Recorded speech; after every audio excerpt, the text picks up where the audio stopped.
Everybody on the movie is aware of, how far we've come and all the places that we've gone to. I think we're into our 5th year of figuring out what the story was on Castaway. All right. Let's put the table right here. We'll just do the story. I play Chuck Noland, who is a systems operational engineer for Federal Express. Nikolai, tick-tock, tick-tock, tick-tock, tick-tock. 50 seconds! When that clock hits 0, you send this truck. I don't care if Lennon himself comes out of his tomb with a priority package. Chuck is just a normal guy. He's a conglomeration of a lot of modern people. Castaway is a character journey of a man who was tied to time in our modern world in a very exaggerated way. I absolutely positively have to get to Memphis tonight. Can't help you, try UPS. I play Tom's girlfriend. They're in love, and it's not perfect, but they're in love. Okay, I'll cancel Saturday. No, don't. If I'm not here, I'm not. Just so long as you're here New Year's Eve. I will be here New Year's Eve, I promise. We needed someone who really could hold the screen on her own and with Tom, so we needed a big star like Helen Hunt, because her presence in the film sort of bookends the movie. Merry Christmas. Merry Christmas. I love you. I love you too. I'll be right back. Hey, is all this turbulence from Santa and those 8 tiny reindeer? Better buckle up, Chuck. It's gonna get bumpy.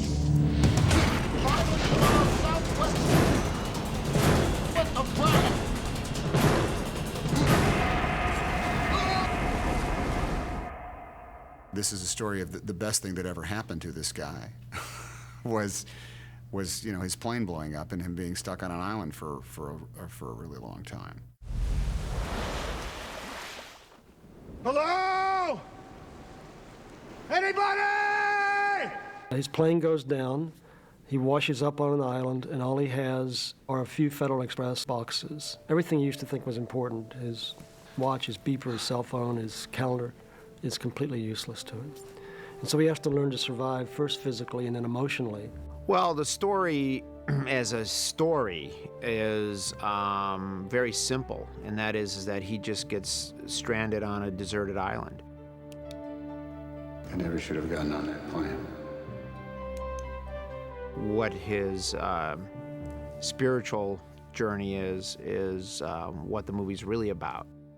Well, this was 1994. Tom Hanks was interested in doing some sort of movie about a modern man who got stranded on a desert island. Very quickly, it became clear that, well, that sounds great, but what happens to him on the island?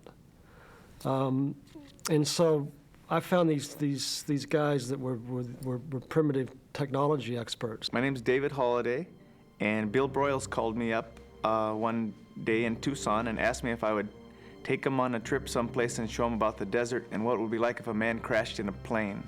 I worked on the consultant team with Bill Broyles when we went to Mexico to work on some skills for the script. I was hired to put together a team to take Bill to Mexico to do an initial training program with him. They took me down to the Sea of Cortez, and they stuck me on the beach. I had to make a shelter, and then I had to figure out how to, very quickly you realize, oh my God, I've got to survive. Where do I get water? How do I do anything? Shelter's first. And even in a rough environment where there's not much water, getting out of the sun or out of the wind, out of the elements would be one of your first concerns. He was able to make the discovery of a broken, sharp edge, which gave him the edge that he wouldn't have otherwise. The ability to cut and scrape and gouge and dig. I had to learn to make a knife out of rocks, out of stone, and then sharpen a stick, and then what do I eat? So I started spearing stingrays. Then I'd cut them up with my rock knife and eat them raw.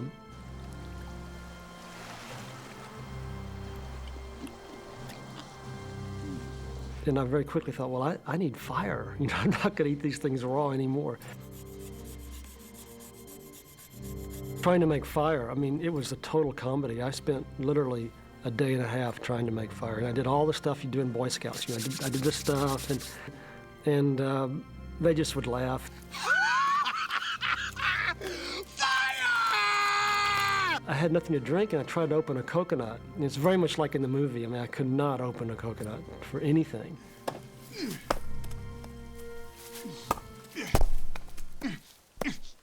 What we had to do was take the stone tools to create a sharp wooden point to be able to get that coconut. It's a tough thing to do.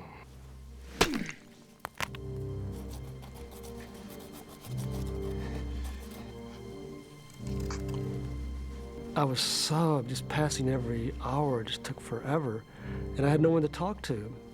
And I got up this third morning, and this volleyball had washed up on the beach. And I went down and looked at it, and I thought, Wilson.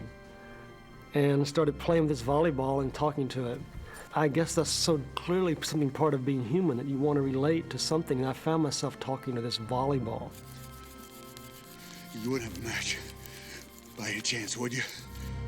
Wilson was there. It was a tangible object. I think it was very important. I think it was something that did maintain his level of sanity through the time that he was on that island. So we ran around the beach kicking and verbally abusing Wilson and telling jokes about Wilson for the rest of the trip, and had no clue that it would end up being part of a movie. So some of these experiences became kind of the rudimentary basis for what would happen to Tom Hanks' character. It's almost like Chuck has gone through this time machine to this world where you don't need pagers, and you don't need the internet, and you don't even need FedEx, but you do need fire and shelter and water and food, and you also need somebody else to share the experience with.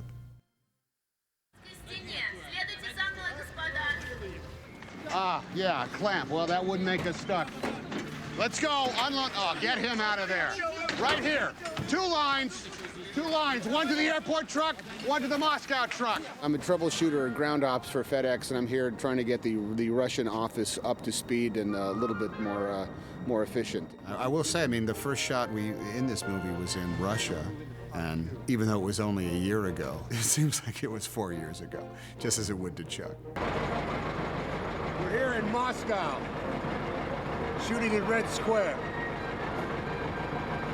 Sure beats Culver City. Yeah, and I'm trying to figure out who the screenwriter was who wrote, exterior, Red Square, winter.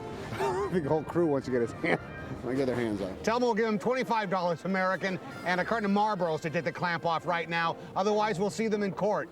What? Cut. Good. Print. Good. Very nice. Beautiful. All right, so we're over here now, huh? I was asking around if I was if I'm any kind of celebrity here, and by videotape, yes, but even then, very, very few of them, just because the whole Russian language barrier thing doesn't mean an awful lot of the American media culture has been able to translate. While other directors work on this studio, Robert Zemeckis doesn't want to lose his time, and he started his project, Castaway. Tom has to lose a lot of weight. There's a story around the world. That's it. But the funny thing about it doesn't say you're in Moscow. It doesn't say you're in Moscow. Isn't that funny?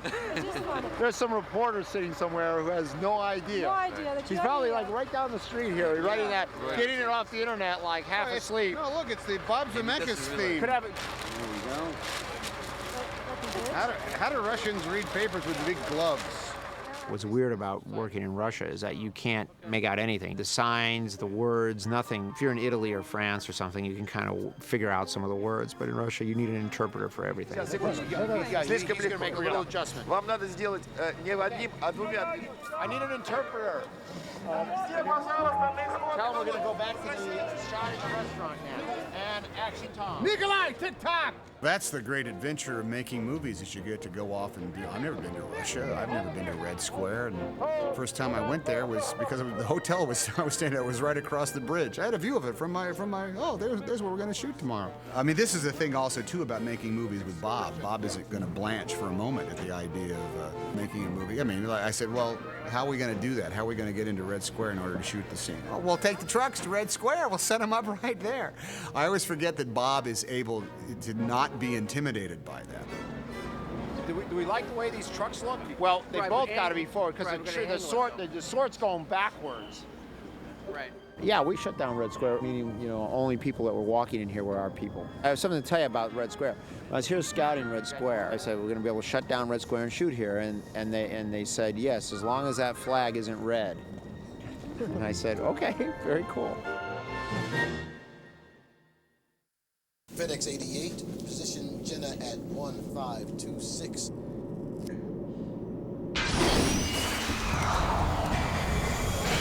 Oxygen! Rapid decompression! Losing cabin pressure. Ditching switch on! Brace for impact!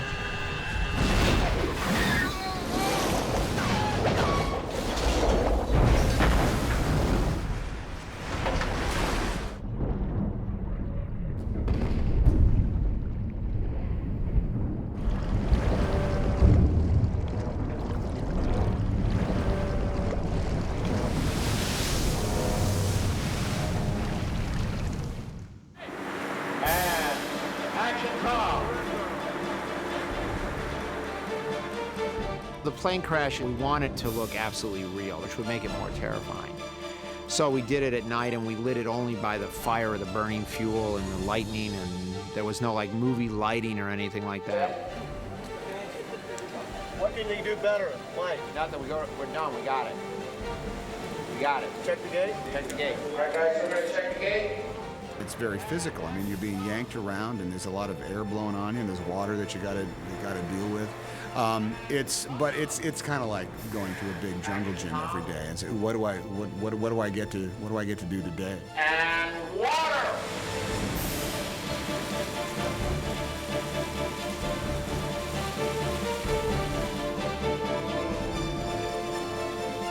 And wind!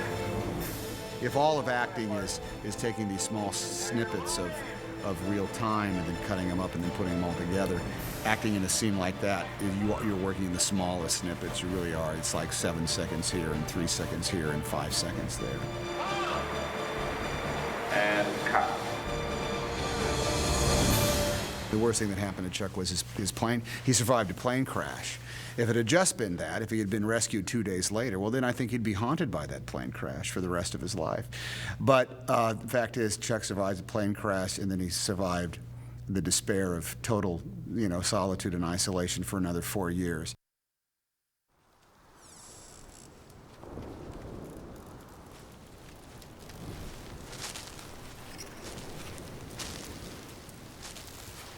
Anybody!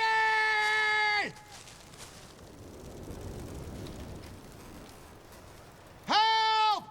We knew that the story took place in the Pacific because the Pacific was the largest body of nowhere you can be on Earth. We found the right island, and it turned out to be part of the Fijian Islands. It was still in the middle of nowhere as far as movie life, so yeah, we all kind of experienced what Chuck went through. It was an extraordinary place. I mean, and that island becomes a really major character in the movie. It's like, in a way, after Tom, it was the next important piece of casting. It was actually a sacred island, so there was nothing, not one single thing man-made on the island ever. I had to have like a little kava ceremony with the chiefs of the island. Our location manager, Mary, she had to do most of wining and dining of the local chieftains. I had to go have a formal savu-savu in a Sulu and take kava, which is their ceremonial gift, and meet with them and offer prayers and request permission to look at the island and then explain to them the story of the movie and basically obtain the permission of all the members of the family, which is about 80-some people. When Bob came back and he chose the island, we had invited the chief, the head man of the family, and his 2 other brothers and their spokesmen and their wives to come and have lunch with us and watch us film for the day. When we're done with this shot here, we're going to be coming up here where it's a little more shady. You can see a little better. So everyone enjoying themselves? Did you have lunch? Yeah. Great. All right, well, thank you very much. All right. Take care. When the local chiefs and the tribes allowed us to shoot there, it was perfect. It worked for us great. Our biggest problem, of course, was having no infrastructure for the crew. It was about an hour-and-a-half boat ride from the nearest hotel or civilization to get to this island, so that was a real hardship for us. You get past very quickly the glamour that goes along with like getting to the set every day, because the entire crew rides on a boat and lands on a beach and walks into the jungle and finds the hut and slowly you get past that and you just incorporate that into the reality of what it is. We had about a 3-week period where we built a production village. We built little, what are called here berets, little huts for each department.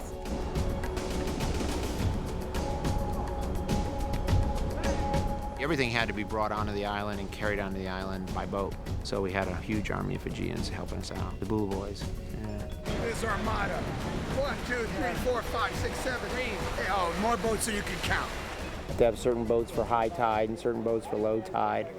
So it's just different. It's a lot of marine coordination. Oh, well, it's insane. When the full complement of the company is here, it's well over 100 folks, and they have to come by boat all the way from the mainland of Fiji, and it's a close to 2-hour trip. And if the tide is high, it's no problem them getting on the island, but if the tide is low, it's a little bit problematic. So it's not quite, you know, taking the 405 and getting off at Overland.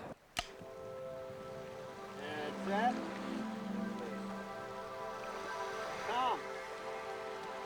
Once you have cameras and movie equipment around sand, sun, and water, salt water especially, things move really slow. Even though we did have one incredibly cooperative actor.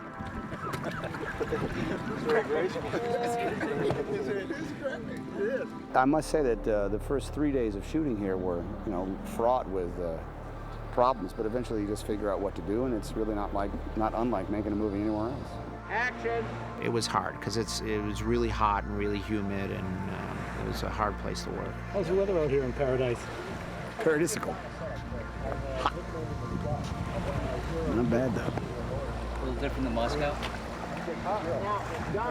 You know, in more ways than you'd imagine. This is a movie in which every scene, every day, we've tested by way of a cause and effect sort of like theory. We were always saying, well, why is Chuck doing this today? He would already, and a lot of times we have negated what the plan was because he would have already figured out that thing we were going to shoot. A year from now, we come back, and obviously very little changes on the island because it hasn't changed in billions of years. But Chuck has changed quite a bit when we come back next year, and you know, we'll continue his adventure.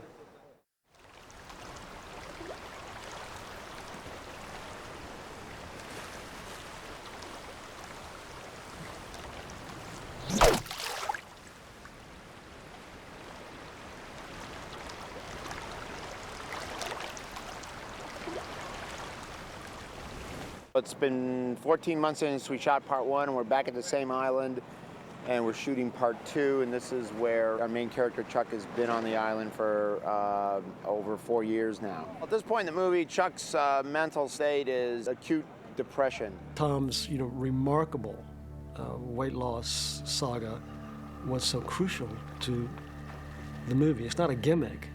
It's essential to the whole heart of the story, because if you don't come back 4 years later and see that this is a totally different man, the movie doesn't work. Well, artificially on the other side, you know, I did no exercise and ate whatever I want to, you know, because I essentially wanted to look like your average 40-year-old guy and what his life is like. 4 years later, on a diet of pretty much all the fish he can spear and all the coconut he can eat and maybe a few other things that he can find here, that's what he's been doing. Also living a very physical life. So, you know, he dropped about, you know, somewhere between 40 and 50 pounds, but it was good to lose it. And a lot of that was artificial weight anyway. So it was, you know, the year that we spent in between now and back then, I mean, for me it was mostly just, you know, just get in shape. Action!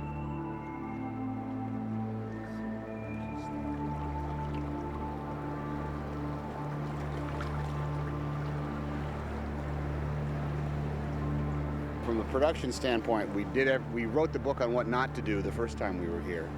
And the few things we've learned how to do right, well, we do those better now. And all those things that we did wrong the first time, well, now we do them right. So we have, you know, more boats, more everything. More everything is pretty much what it comes down to. Our first trip to Fiji was a year ago. It is complicated because you think that you can prep the whole movie and then you'll just stop and you'll do whatever you do in between. And then 2 or 3 weeks and everything can be ready for the second half. And it really isn't. You're just mounting up a whole other movie again. So people have had to have a lot more prep than we anticipated. And this one is more complicated. The logistics and just what we're shooting this time. And of course, his look is much more complicated. Action! Typically, a crew member who's staying at the hotel in Denarau, they got to get up at probably 4:30 in the morning. You have to go and mount your boat at 5:30. You then transfer yourself into a longboat with a Fijian driver, and he takes you to shore with all your stuff slung over your back. and you got to march down a beach a quarter of a mile with whatever equipment you're bringing, and then you come into quite a rudimentary little wooden shack and get ready for work for the first shot, usually at 6:45 in the morning. Now, I don't know if we can shoot this wide shot. We're having a discussion about the sun. Is it behind a cloud now? Obviously it is. Well, whenever you're working in a real natural environment, you're completely dependent on certain elements such as the tide and weather. The other day we had quite a storm blew in, and Bob and Tom, just sitting there on the set, threw in a line describing the new conditions we were faced with, and we just shot anyway. The rain started coming down, the trees were all tilted over, and we just went ahead and shot, and they took advantage of it.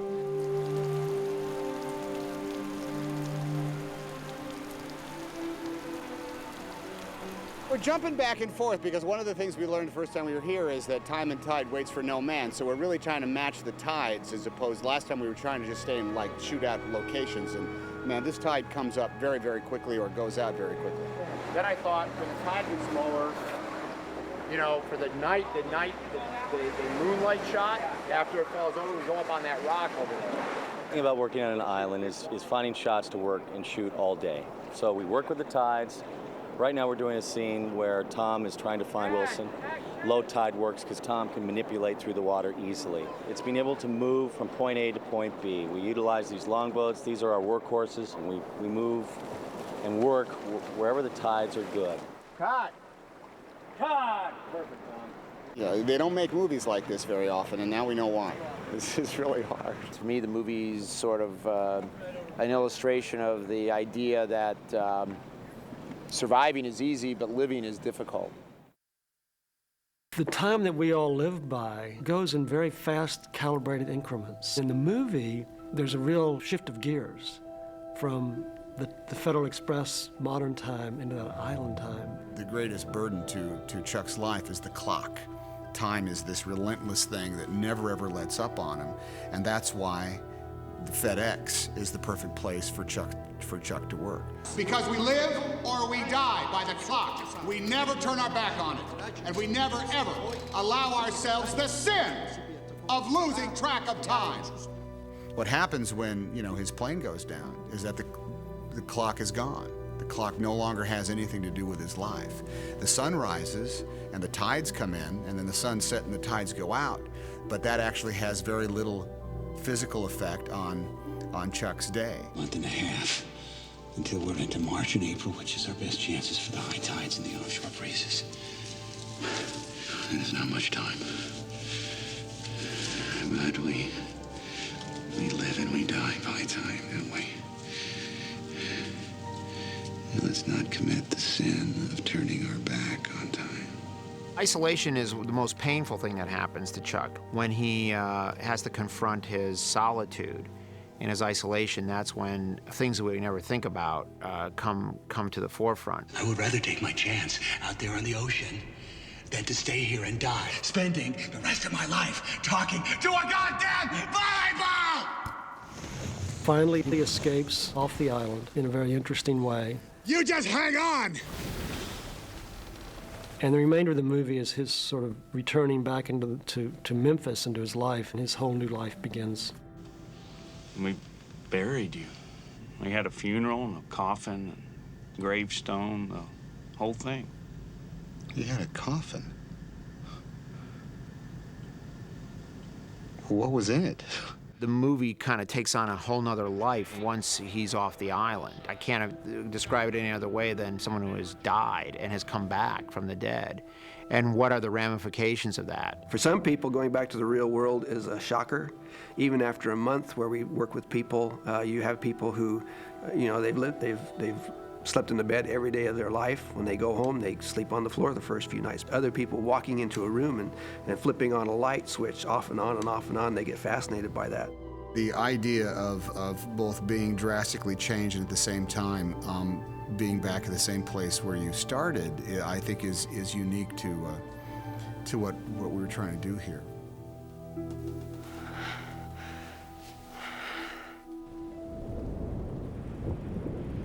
One of the things that made me so interested in it is, I think when you strip away all the extras from life, not to mention movies, but you're sort of forced to find something you wouldn't have found otherwise. So by making it such a simple premise, I was just very curious what they would find. The difference between being an actor in a trailer and on a set and being an actor on a beach in a movie, or on Red Square in the movie, or on the open water in the movie, it removes the movie-making aspect of it to you. There was one scene, as a matter of fact, where we were out in the open water and the raft is cast adrift, and that was the movie in microcosm right there. I told Bob, I said, sooner or later I knew that the raft would just be floating out there and I'd be on it doing something and you'd get it on film, and that was exactly what happened. The journey becomes a metaphor for, no matter how many obstacles are thrown in our path, there are ways to accept them and live through them and understand life's mysteries as mysteries to be lived and not necessarily just simply problems to be solved. Finally, most movies are about the most important events in its characters' lifetimes. The characters in it, they experience something that they will never experience again for the rest of their lives, and this is it. There's high adventure, but at the same time, there's a simple Zen-like understanding of what the things are that are truly important in this world.